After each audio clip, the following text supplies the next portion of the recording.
నమస్తే రమ్య గారు. నమస్తే జయ. ఏదైనా మంచి కథ చెప్తారండి? న్యాయబుద్ధి కలవాడి కథ చెప్తా. న్యాయబుద్ధి కలవాడా? ఆ! ఇది తూర్పు చైనా కథ జయ. చైనీస్ స్టోరీస్ కొంచెం డిఫరెంట్గా ఉంటాయి. చైనా కథలు ఎందుకని అడగండమ్మా, హాయిగా వినేయండి. తూర్పు చైనాలో ఒక వ్యాపారస్తుడు ఉండేవాడట. ఆయనకి నూలు వ్యాపారం. అంటే మనం ఏమంటారు, నూలు అంటే ఏమనాలి దాన్ని, నేత పనికి, నేత పని. క్లాత్కి, గుడ్డ కావాల్సినటువంటి ఆ నూలుని అమ్మేవాడు అతను. మంచి వ్యాపారం. పెద్ద కొట్టు ఉండేది, దుకాణం బ్రహ్మాండంగా ఉండేది. వెనకాల ఇల్లు, ముందు దుకాణము ఉండేది, పైన ఇల్లు కింద దుకాణము అట్లా ఉండేది. చాలా కాలం ఆయనకి పెళ్ళవల. ₹1,00,000 ఉండి ఏం ప్రయోజనం, పిల్ల పీచా అనేవాడు. ముందు ఏదో పెళ్ళైతే భార్య చనిపోయింది, నేను పిల్లలు కలగల. అయితే ఆ చుట్టాలు ఈ చుట్టాలు పెళ్ళిళ్ళ పేరక్కలు బోళ్ళంతమంది కనిపిస్తారు. చైనా కథల్లో పెళ్ళిళ్ళ పేరక్కలు ఎక్కువగా ఉంటారు. అవును, అవును.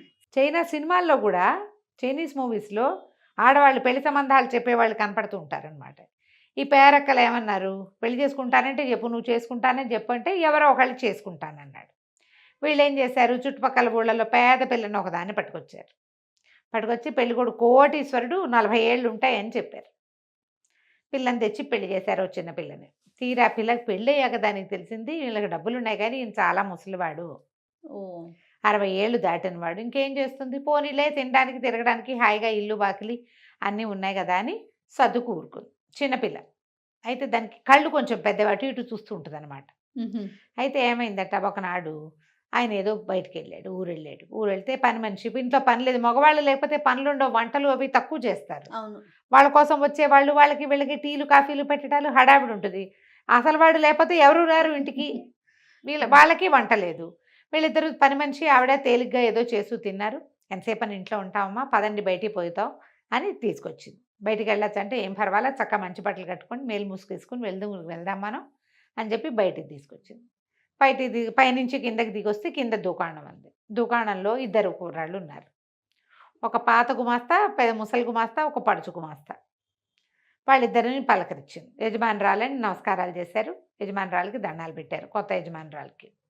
అక్కడి నుంచి ఆవిడ, మీకు అన్నీ సాగుతున్నాయా, బాగా కుదురుతుందా, పని బాగుందా, మనకు వ్యాపారం బాగుందా, మీకు డబ్బులు సరిపడా వస్తాయా, పండగలకి డబ్బులు ఇస్తున్నారా అని కనుక్కొని పైకి వెళ్ళి ఏం చేసింది, చెరుకో బహుమానం, చెరుకో కాస్త చిన్న మూట డబ్బులు పట్టుకొచ్చింది. పెద్ద గుమాస్తాకి ఒక 10 కాయిన్లు, చిన్న గుమాస్తాకి ఒక 10 కాయిన్లు ఇచ్చేసరికి సరే కాయిన్లు చూసుకున్నారు. ఒకళ్ళ కాయిన్లు ఒకళ్ళు చూడాల. యజమానురాలు వీధిలోకి వెళ్ళిపోయింది పని మనిషిని తీసుకుని. తర్వాత చిన్న గుమాస్తా చూసుకున్నాడు. ఈ అమ్మాయి ఒక తేడా చేసింది. పెద్ద గుమాస్తాకి 10 వెండి కాసులు ఇచ్చి, చిన్న గుమాస్తాకి 10 బంగారు కాసులు ఇచ్చింది. వీళ్ళకి తెలియలే. పెద్దవాడు రెండోవాడికి కూడా 10 వెండి కాసులు అనుకున్నాడు, చిన్నవాడు పెద్దవాడికి కూడా బంగారు కాసులేనని భావించుకున్నారు. ఇద్దరు ఈక్వల్ అనుకున్నారు. అక్కడ కొట్టుకి కాపలా ఉండాలి, వంతుల వారీగా ఉంటారు. ఒక రాత్రి అతను, ఒక రాత్రి ఇతను చొప్పున. ఆ రాత్రి చిన్న గుమాస్తాది వంతు, చాంగ్ వాడి పేరు. చాంగ్ రాత్రికి పడుకుంటే, అది పడుకునే టైంకి పని మనిషి వచ్చి తలుపు కొట్టేసరికి మరి ఏమిటి అంటే, పని మనిషి వచ్చి, నువ్వేమిటి రెస్ట్ తీసుకుంటున్నావా, ఇంటికి వెళ్తున్నావా, అదా ఇదా అని అడిగితే, ఈ టైంలో ఎందుకు వచ్చావు, నీకు ఇక్కడ ఏం పని అన్నాడు. చిన్న యజమానురాలు, కొత్త యజమానురాలు నీకు ఇది ఇవ్వమంది అని చెప్పేసి ఒక మూట భుజం మీద నుంచి దించి చేతిలో పెట్టింది.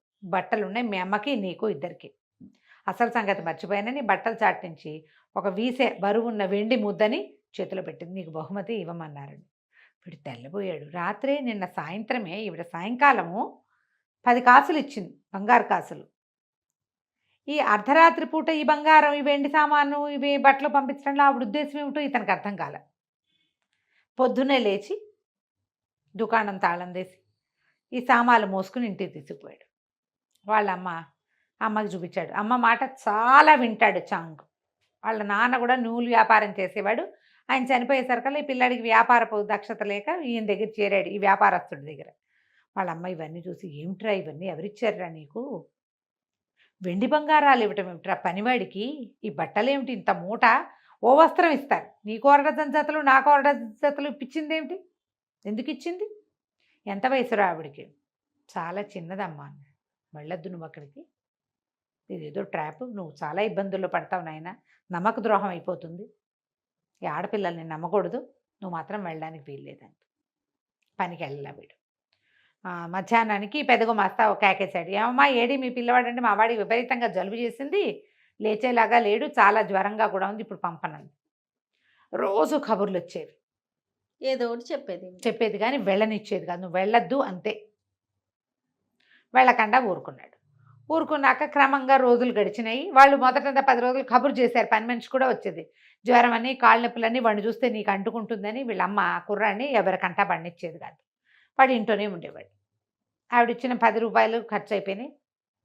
వెండి ఖర్చు అయిపోయింది. ఎన్నాళ్ళు వస్తుంది అంతేగా. తిండి కూర్చుంటూ ఉంటే. సరే డబ్బులన్నీ అయిపోయాక ఏం చేయాలని ఆలోచించి, సరే వాళ్ళ అమ్మ అంది, నాయన నీ యజమాని సంగతి వదిలేసి నువ్వు అవేం చెయ్యొద్దు. మరి మీ నాన్న కూడా నూలు కుంకము అమ్మటం అని రాస్తారు ఆ కథలో. కుంకం అంటే బహుశా రంగు, కలర్స్. ఆ యజమాని దగ్గర పనిచేసేవాడు కదా ఒక ముసలాయన దగ్గర. అక్కడ కూడా నూలు రంగులే అమ్మేవాళ్ళు.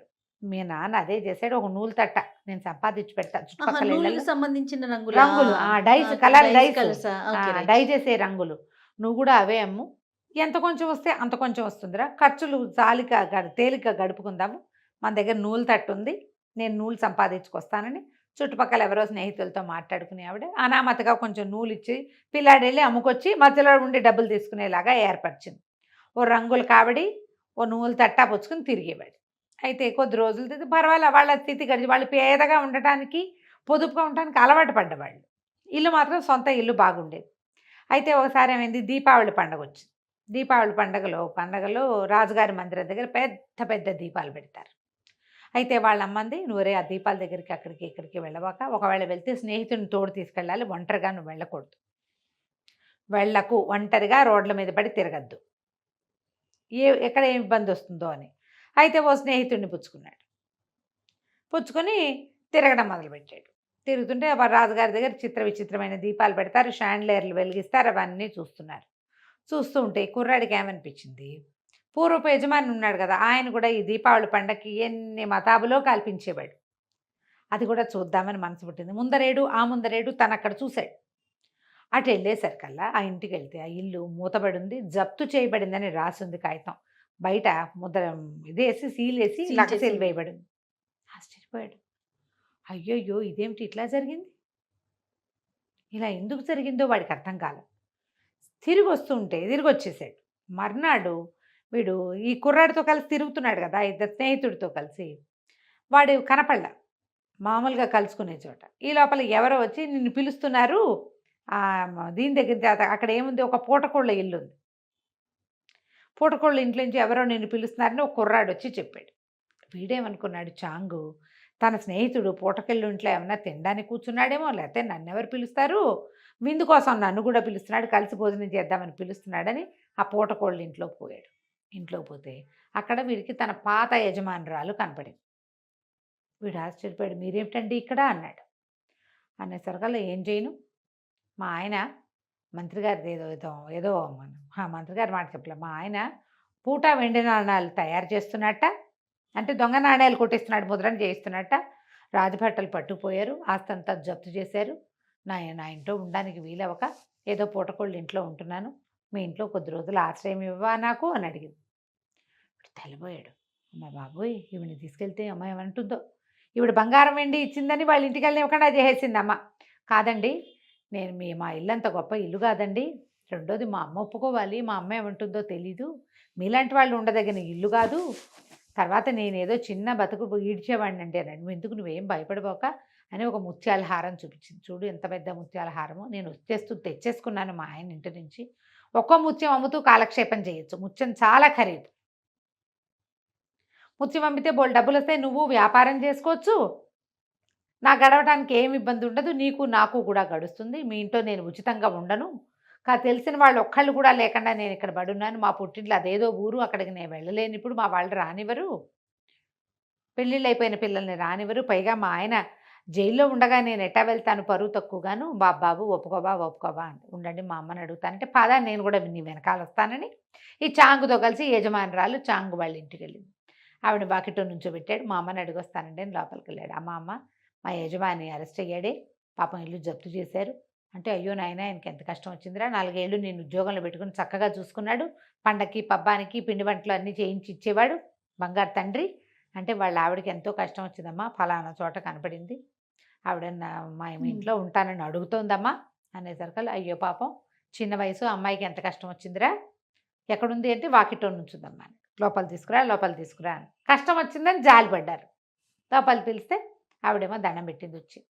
అమ్మ మీ వంటి వాళ్ళు ఉండదగిన ఇల్లు కాదు, కాస్త మీ బంధువర్గం ఎవరైనా దొరికేదాకా మా ఇంట్లో ఉండండి, ఏదో కాలో గంజో మాతో పాటు తాగుదురు గానమ్మా, ఉండండి అని ఉంచుకున్నారు. ఈవిడేం చేసింది, ఆ గొలుసు తెగ్గొట్టి 2 ముత్యాలు కుర్రాడి చేతిలో పెట్టింది. హాయిగా వాళ్ళతో పాటు ఉండేది. ముసలావిడ చక్కగా వంట చేస్తుంది. అప్పుడప్పుడు ఈ కుర్రాడితో స్నేహం చేయటానికి ప్రయత్నం చేసేది యజమానురాలు. కుర్రాడు లొంగేవాడు కాదు. వాళ్ళ అమ్మ ముందే చెప్పింది బడికి, నువ్వు సహాయం వరకే, అంతే. ఇంకో రకంగా ఈ అమ్మాయిని ఎంటర్టైన్ చేయకూడదు. వాళ్ళ చుట్టాలు పక్కాలు ఎవరైనా అడ్రస్లు దొరికేదాకా ఈవిడ మన ఇంట్లో ఉంటుంది, అంతే, వాళ్ళ కోసం ప్రయత్నం చేయి ఈ లోపల నువ్వు అని చెప్పింది. కానీ ఈ ముత్యాలు అమ్మిన డబ్బులతోటి ఇతను కింద వాళ్ళ వాకిట్లోనే కొట్టు ఒకటి పెట్టుకున్నాడు. ఇతనికి కొట్టు పెట్టేసరికల్లా యజమాని తాలూకు పూర్వపరిచయాలు వాళ్ళు ఉంటారు కదా, వాళ్ళందరూ వీడి దగ్గరికి రావడం మొదలుపెట్టారు. బిజినెస్ బ్రహ్మాండంగా డెవలప్ అయింది. ఒక్కోటి మరి ముత్యాలు అమ్ముకుంటున్నాడు, అమ్మాడు, కొన్ని ముత్యాలు ఇచ్చింది, 1-2 చొప్పున. షాప్ బాగా డెవలప్ అయింది. వీడి బిజినెస్ అనుకుంది. ఈ యజమానురాల నుంచి భలే తప్పించుకోవాల్సి వచ్చేది అబ్బాయి. ఆవిడకి అసలు ఒంటరిగా దొరికేవాడే కాదు, కొట్లోకి ఆవిడని రానిచ్చేవాడు కాదు. ఓ పని మనిషిని పెట్టి ఆవిడకి సహాయంగా, ఆవిడ ఎక్కడికైనా వెళ్ళాలంటే అదే తీసుకెళ్ళాలి కానీ వీడు తీసుకెళ్ళకూడదు. అయితే ఒకనాడు ఏమైంది, ఇతను రాజప్రాసాదంలో ఏదో నూలు కావాలంటే పెద్ద పెద్ద తట్టలతో తీసుకెళ్ళి అక్కడ ఇప్పించి వస్తూ ఉంటే ముసలాయన కనపడ్డాడు. ఆ కనపడింది ఎవరు, వీటి పాత యజమాని. తెల్లబోయాడు. ఆయన బట్టలన్నీ చిరిగిపోయి పాత గుడ్డలు, మనిషి అసలే ముసలాడు ఇంకా ముసిలిగా అయిపోయి పిచ్చి గుడ్డలు వేసుకుని తిరుగుతూ ఉంటే, బాబు మీకు ఎంత కష్టం వచ్చిందండి, ఇదేమిటండి ఇట్లా అయిపోయారంటే ఆయన అన్నాడు, బాంచేత్ అని తిట్టాడు భార్యని. దొంగ మొహం, దాన్ని పెళ్లి చేసుకోవటం వల్లే నాకు ఈ కష్టం వచ్చింది, అనవసరంగా ఇంత వయసు వచ్చాక పెళ్లి చేసుకున్నాను, పాపిష్టిది అన్నాడు. అనగానే వీడు నిర్ఘాంతపోయాడు. ఏం జరిగింది అన్నాడు. ఏం జరగటం ఏంటి, మంత్రి గారింట్లో విందుకెళ్తే వాళ్ళ ఇంట్లో నుంచి ముత్యాహారం కొట్టేసింది, ఆ ముత్యాలహారం నేనే తీసుకుపోయానని వాళ్ళు ఇల్లంతా సోదా చేసి నన్ను జైల్లో పెట్టి ఆస్తంతా జప్తు చేశారు, తీరా అదేమో నా ఇంట్లో ఊరేసుకుని చచ్చిపోయింది. ఓహో, అదేమైందో నాకు తెలీదు, ఊరేసుకుని చచ్చిపోయింది. దీని చావుకి వాళ్ళ ముత్యాలహారానికి లింక్ పెట్టి నన్నేమో అరెస్ట్ చేశారు, ఇప్పుడు వదిలిపెట్టారు, నా బతికి ఇటు అయిపోయింది, అంత ఆస్తున్నాడు, నేను ఆ ఇల్లుని స్వాధీనం చేసుకోలేను అమ్మాయి చచ్చిపోవటం వల్ల. నిర్ఘాంత చచ్చిపోవటం ఏమిటి, మన ఇంట్లో ఉంది కదా అనలా పైకి, లోపల అనుకున్నాడు. సరే రండి బాబు మా ఇంటికి వెళ్దాను రండి అని ఆయన వెంబడి పెట్టు తీసుకెళ్ళాడు. ఆయన కాళ్ళు కడిగించి పని మనిషిని కక్కి వస్తే యజమానురాలను తీసుకురావే అన్నాడు. ఇందాక దాకా ఇక్కడే ఉందండి, గంట క్రితం కనపడింది, ఇప్పుడు కనిపించట్లేదు అంటుంది అది. యజమానురాలు దయ్యం ఈ కుర్రాడు వెనకాల పడింది. అమ్మో, అయితే చచ్చిపోవటం నిజమే, చచ్చిపోయింది అది. చచ్చిపోయి ఆ ముత్యాలహారం పుచ్చుకుని వీడి దగ్గరకు వచ్చింది. ఓకే, బాగుంది. అక్కడి నుంచి వీడు తెల్లపోయాడు. అమ్మ ఏమిటి అని వాళ్ళ అమ్మని చూస్తే, వాళ్ళ అమ్మ ఉండు ఆయన ఎవరినో పిలుస్తానని ఎవరినో పిలిచి ధూపం వేస్తే ఇక్కడ ఒక ఆత్మ తిరిగి వెళ్ళిందని చెప్పాడు వాడు.